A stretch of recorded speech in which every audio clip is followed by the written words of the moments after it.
All right, let us welcome in the man who got the win in the main event of Misfits Mania on December 20th. He defeated Andrew Tate in that contest. The Misfits Boxing heavyweight champion himself, Chase DeMoor, joins us today. Chase, how are you, man?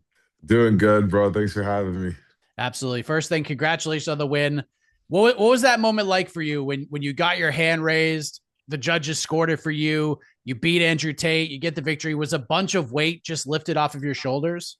Yeah, no, it was definitely an interesting moment for me because obviously in my head, I thought if it went to the decision cards that it was going to become a popularity contest and they were going to give him the win. So I was kind of at peace with it. I think, going out there, just talking with my coaches and my team, they're just saying, just have fun. It's your moment. Do the main event. You're not going to get a whole lot of these, if not ever again.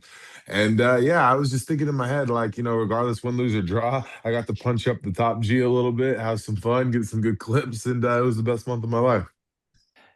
The whole thing with Andrew getting into the Misfits boxing world, it's certainly a polarizing decision. He's a polarizing guy, and once reports of that started coming out, people weren't sure how that would look or who he would fight. And I know guys like Darren Till and others wanted that fight, but you ended up getting it. How did you react to that when your manager, the promotion, whoever brought that to your attention that, hey, you're the guy fighting Andrew Tate? Yeah, I think people watch my style and my technique and they think that they can do better or beat me. So I think what he tried to do a little bit was try to handpick his opponent a little bit. Didn't work out in his favor. I think my style is unique to me. I listen to interviews with like guys Derek Chisora, Dale, all these guys who have good boxing IQ, and they sit there and they say like my style is unique to me, which makes it difficult. And I think yeah, Darren Till was on the table and all these other people, but I think what Misfits was trying to do is provide opportunity to develop other superstars so that they have pay-per-view stars from heavyweight to lightweight. And I think that when he picked me, I was a bit confused at first because I was like, surely he's lost his damn mind. Surely this is a joke.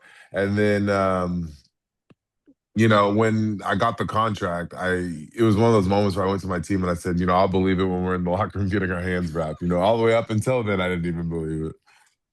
So I mean, you're getting your hands wrapped. Even then, did you feel like you had to be in the ring with him at that point? He needed to walk out. You need to walk out.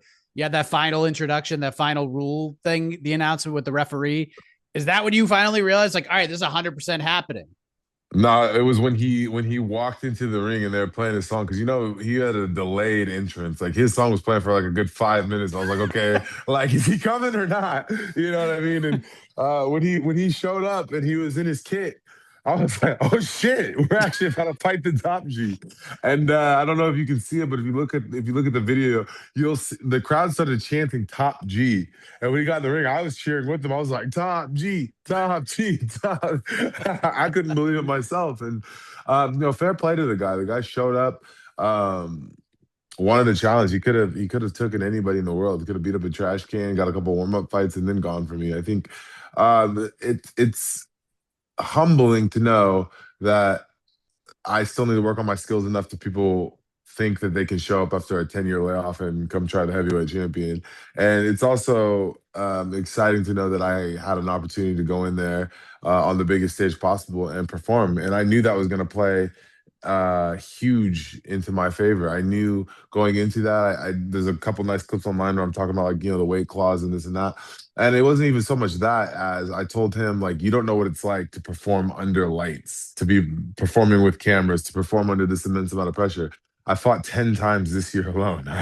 I'm a seasoned veteran to it. And I understand more than anybody that those lights in that moment, it does get the better of you at times. And I was just fully prepared for whatever the result that was gonna happen. All I knew is I was gonna be in there with one of the people in the world that a lot of people want to punch in the face, and I was gonna get to be the one to do it. The build was pretty interesting because you talked about this being the best month of your life. And what people may not understand, especially people watching a Misfits event for the first time and following along, is it's not just you go in there and fight. It's not like a UFC event where it's like you have a quick media day and then you have a quick press conference and then you go fight. You guys are doing like multiple press conferences. You're doing face-to-face interviews with your opponent, like in a room with just an interviewer and the two of you guys. There's a lot that goes into it. And you did what you sort of always do heading into these fights. You talk your trash a little bit, you try to rally your opponent up a little bit. And Andrew said some stuff along the way. It just seems like he wasn't mad at you, but disappointed maybe? Like the vibes were like a little bit weird coming from him towards you. I guess how would you describe the back and forths from the presser, the face to face you guys had, etc.? Yeah, it was interesting because you see a guy for the first time, and I was like, man, you're a giant amongst men, but here you're just a normal man. And you know what it felt like? It felt like, when you're in high school and you get in an argument with the more popular guy, but he says a lot of dumb shit, but people still back him. Like that's what it felt like. It didn't matter what I said to him in the press conference, whether I was cooking him or not, or having good back and forth with him. It's like he could say the dumbest shit and people were cheering for him. Like at one point, I'm pretty sure he handed me a tangerine and everybody was going nuts over this tangerine. And I was like, now if I bring a tangerine, nobody's going nuts over that. And so it's funny because in one of the face-offs too, when he thought I wasn't going to make weight and he put this 40-pound drop on me, I showed up to the weigh-in eating a tangerine. In fact, I had an extra one for him too. And a lot of people miss like that little subtle diss, but I was saying a lot of stuff that was what I could say. Obviously, in super fights like this, there's a lot of stipulation and stuff that goes around Andrew Tate. And there's stuff in my contract that I could not bring up, the blatant obvious that I wasn't able to bring up. So I had to be a little bit more clever. So, in fact, I think it helped play into the fight because I was getting under his skin using stuff that wasn't the blatant obvious. So you can imagine how far I could get into his head if I got to say a lot of the stuff that I got to say. But yeah, no, I think that it was a great month. The city was very much divided. Some people were Team Andrew, most people were Team Andrew, some people were Team Chase, and I just looked at it like, man, you guys are about to lose a whole hell of a lot of money. This, you mentioned the pressure and you kept saying like you haven't fought under these lights, and talk about like sort of the pressure for you. You try to be as free as possible. You try to have fun with all of this because there was a lot of eyeballs and a lot of attention on it, and a lot of pressure on both of you guys in different ways. As we got closer, were there, because I mean, in that place, you said press conference, like a lot of the fans are on his side. But outside of that part of the world, were there fans, maybe other boxers, maybe other celebrities reaching out like, Chase, beat this dude, please? Was it like that at all? Yeah, 100%. Like I had my fair share of people. I think Alan Belcher reached out to me the night before he gave me his blessing. He's like, he always texts me before my fights. He's very, very encouraging. He's a former heavyweight, bare knuckle champion. John Easter, he's a high level prospect, signed with Mayweather Promotions. I'm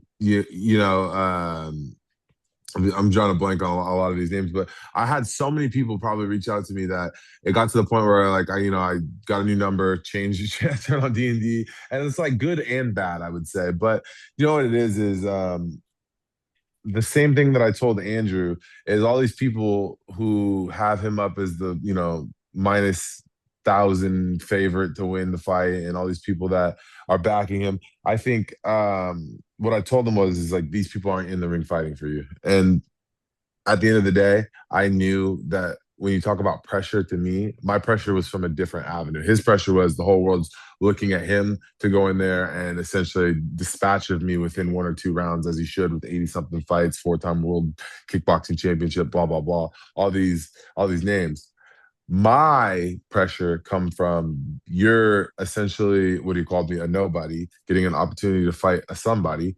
And this is one of those moments where it's like you either are going to rise to the occasion or you're going to prove to everybody that you should have never been in there in the first place. And I think that I wanted it more and I had more to prove. And I think that that's what proved it come fight night. I was coming forward the whole time, like, let's brawl. Were there, I mean, I'm not a fighter. Obviously, I've been in like, little scraps as a youngster, but I'm not dealing with the pressure like that. And you've obviously been in a bunch of these fights. What was different about this one? Did it feel the same? Did it feel like more pressure? Were you thinking about the fight a lot more with this one? Like, how would you compare this one to past fights? Do you know what is like this one was so weird? It was like very weird because like, with the weight cut was the biggest battle because you're talking 40, 45 pounds.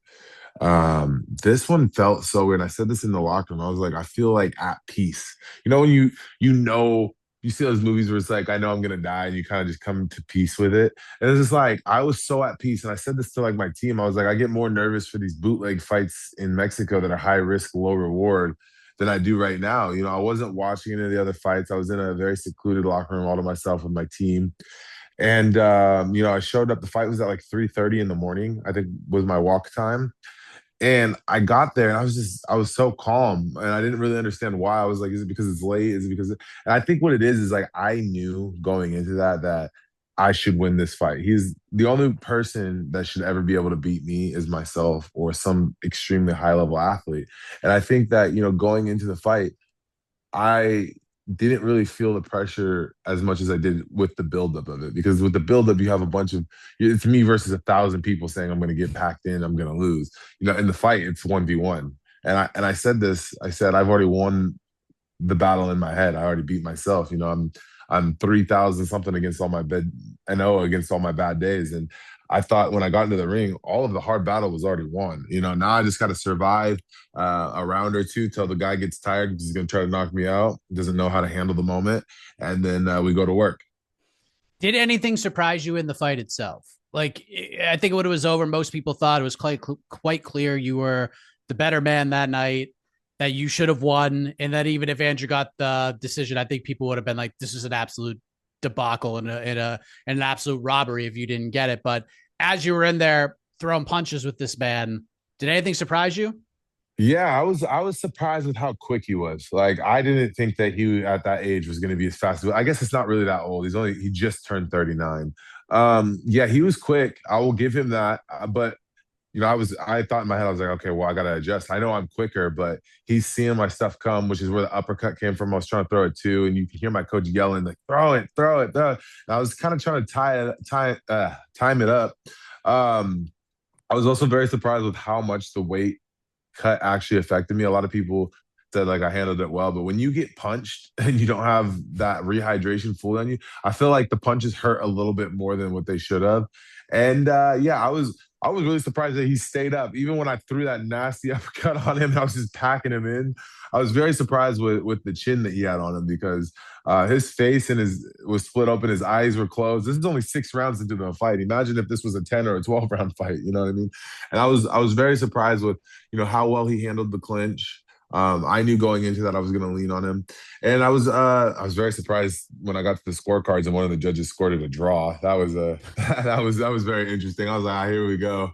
But yeah, the thing with him is I could definitely see like why he was such a high level guy back in his day. I think that if he would have stayed with it, he would have been a lot better. But I think for his weight, for him coming up into heavyweight and fighting, two weight classes above what he normally fights, I think he did extremely well. So I want to touch on that a little bit more because I come from, I mean, we obviously cover boxing, but we come from the MMA side of things, Chase. And if you watch UFC and follow like the social media trends of the UFC, anytime a fighter makes a name for themselves somehow and they lose, immediately fans will say, "Well, fraud check. He or she got fraud checked." And not all fans will do this, but you see it all the time. And I've seen a lot of people use that term about Andrew with the fighting background and the kickboxing titles, things he said over the years about his fighting accomplishments and ability, all of that. So I'll just ask you straight up because nobody would know better than you. Did you fraud check Andrew Tate on December 20th? No, not at all. I think that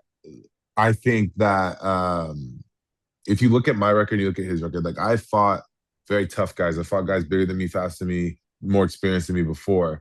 And when I was going into that fight, I fully told myself there's nothing that Andrew has that I haven't seen before or have worked on. And my style is unique to me. It works for me. And it doesn't look the prettiest on paper, but it gets the job done. You'll see a lot of people say, like, he's always winning, he's always getting the job done. And the thing is with Andrew in particular, he was very fit. He's very strong. I think he came out a little bit too fast. I think if he would have, come out a little bit slower and picked his shots better, it would have been a much closer fight. I think he underestimated me going into the fight, which is why he kind of burned out. He was trying to get rid of me early. He wanted an early stoppage. He felt the pressure of people wanting him to get an early stoppage. And I think that he fully believed in his camp that he was going to knock me out. And I don't want to say, fraud check here or there, because I think that Andrew beats every person that I've also fought. And I think that Andrew, Andrew's thing is you're not going to pick back up, a 10-year layoff, 5-year layoff, whatever it was, within, a 3-month camp. Granted, in the middle of this camp, I didn't even get to train because I was away filming a TV show. I think, it's a different fight if I walk in there and I'm at, my normal weight and I have a proper camp and I have, all these things in my factor. I think he did what he could with what he had.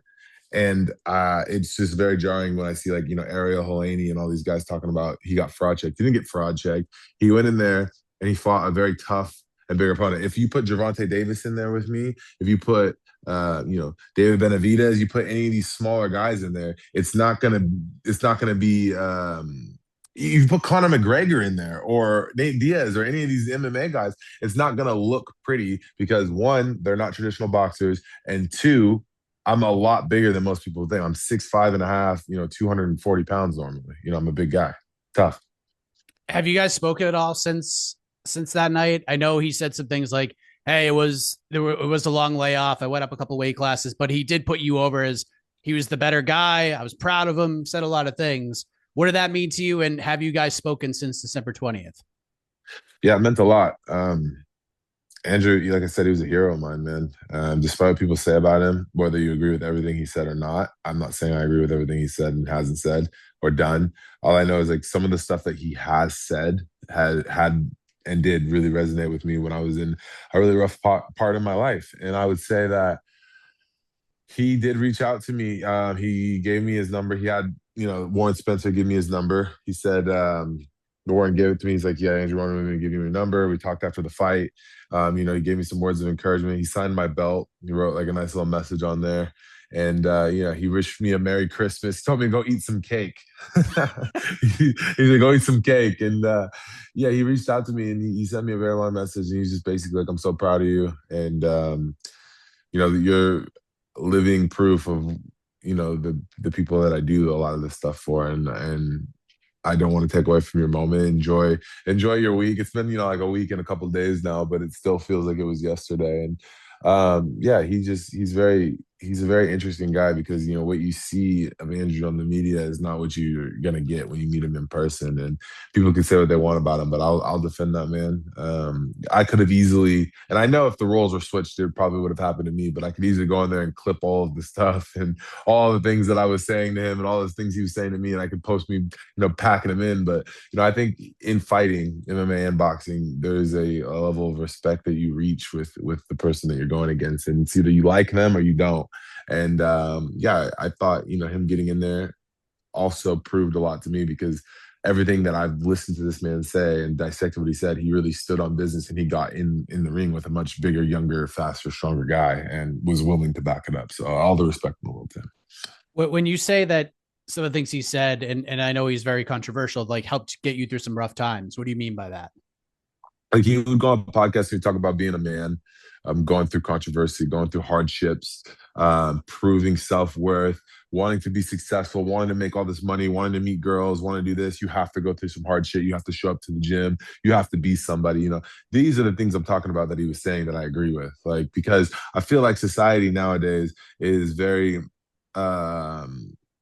it's very directed towards killing masculinity, and he said something about that before, and I agree with that. I think like if I look at movies now versus when I was a kid, it's like I was a kid, there's these big macho superhero guys that really buff, strong, very masculine. Nowadays, you can watch Star Wars and figure out where that's gone. And I think that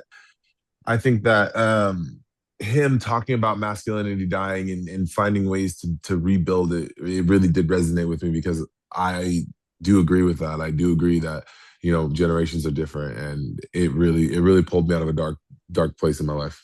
A couple more things before I let you go. I mentioned his name earlier. Darren Till. Not sure if you saw, but he had some things to say about that fight. He called both of you numpties, which is a word I'd never heard of in my life. But he said he had to leave early because, quote, let me pull this up, it disrespects everything I believe in and everything I've trained for. What am I watching? I'm actually unlearning as I'm watching. What is your response to the Misfits Bridgerweight champion saying these things about you, Andrew, and the fight itself? Yeah, I like Darren Till. Like he's a nice guy in person. I think he talks a lot of shit. He waffles a lot, and I know he's trying to get a big fight because that's what he does. In the middle of the fight with Andrew, I was looking at him ringside, and I was like kind of smiling at him and having a little talk in the middle of the fight because The thing is with Darren Till is Darren Till wanted the Andrew Tate fight. He was going on these podcasts saying he got it, this and that. And Mams goes on there and goes, "Oh well, I need two pay-per-view stars. I want you guys to fight." The thing is like Darren Till, I watched go 6 rounds in boxing with Anthony Taylor.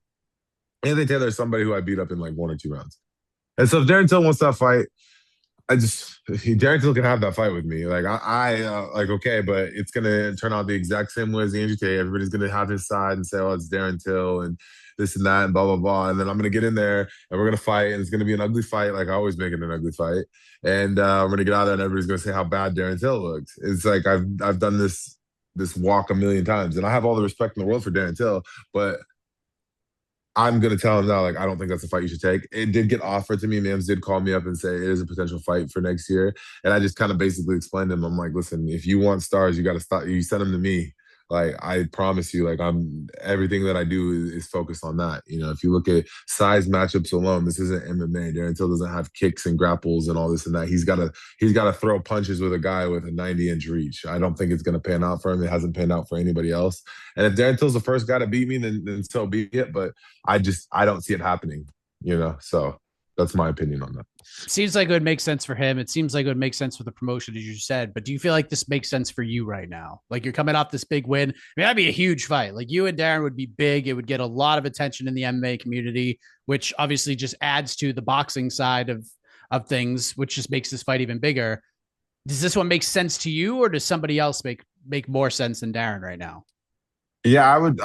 There's a lot of people that make more sense. Like obviously, if it makes money, it makes sense. I wouldn't fight Darren Till for cheap, just because like it's a big fight. I already done that. I would say for me, like I want to focus on building my own career and my own path, and I think that Misfits needs a couple superstars.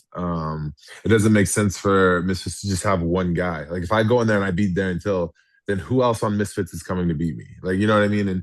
And vice versa. If he beats me, it's like who's beating Darren Till? We've already beat the top guys, and I think that it's important to. I like the super fight idea, but I think it's important to build each individual person so that there's more events and there's more excitement behind it. And I think that yeah, for me, I really want to focus. Tommy Fury would be a great fight for me. That's kind of where I want to go in the direction of boxing. And if it's not Tommy Fury, then we want another big name. I told everybody leading up to the fight that I wanted to switch over to the pro division fully, vacate the influencer title, and fight real boxers. And I'm very serious about that. And I think that, most of the year I'm spent in other countries fighting anyways. And yeah, I just think, you see guys like Anthony Joshua fighting Jake Paul. I don't know if I'm at that level, but I definitely want to get in there with someone that's going to test me. I think, a Francis Ngannou would be fun. I think that obviously like a Nate Diaz, me and him have had back and forth before, would be a fun fight. I think there's a lot of opportunity for me out there. Even the Tate rematch is still on the table, and there's so many options other than Darren Till. Francis, huh? Yeah. That one got me a little bit. Why Francis? I watched him fight Tyson and I watched him fight AJ. I just like I was taking a picture with Francis, like we're the same size. I like my odds. I want to get tested, and I think that I haven't been tested. This is the first fight, even with Andrews, the first fight I went the distance in quite some time. And even then, it was very lopsided. I beat him 4 rounds too. You know what I mean? So I don't know. I think I want to get tested. I want to have a hard camp. I want to get in there and really display. I want to go to that place. You ever heard like Terrence Crawford talk? He talks about how he said because the world never really got to see him at his full potential. It's just like I think that I need to go to a place where my full potential gets brought out of me, or I get knocked out. Either or, we'll know the limit. And I think that's why I look at Francis Ngannou and I'm like, that sounds exciting. If Jake can fight Anthony Joshua, I like a Francis Ngannou. Wow, love that. What did you? I don't know if you watched it live, but what did you think of the Jake AJ fight? It was literally hours before your fight, so I didn't know how in tune with it you were. Yeah, I was up. It was like 8 a.m. I think it came on, and I fought at 3:30 a.m. the next morning, I guess. Yeah, I think Jake did what he could with what he had. I think that it was you either gonna knock him out and catch him off guard, or that was gonna happen. And I think Yeah, the broken jaw is really tough because I've been punched in the jaw and you can't bite down on food for a couple days. So I can only imagine what a broken jaw feels like. Yeah, it was a good fight. I think he danced around a lot, but like, what else are you gonna do when you fight a giant? You know what I mean? Yeah, dude's an absolute beast. But congratulations, man. I appreciate you hopping in and taking some time. And you versus Francis, not on my bingo card, but you know what? Why the hell not, man? Let's have some fun. Let's make 2026 as wild as it could possibly be. So Chase, thank you very much, my man. Any final words for everybody watching right now? No, I appreciate all the support. Appreciate everybody, and I'm excited to get back out there early 2026 and go again.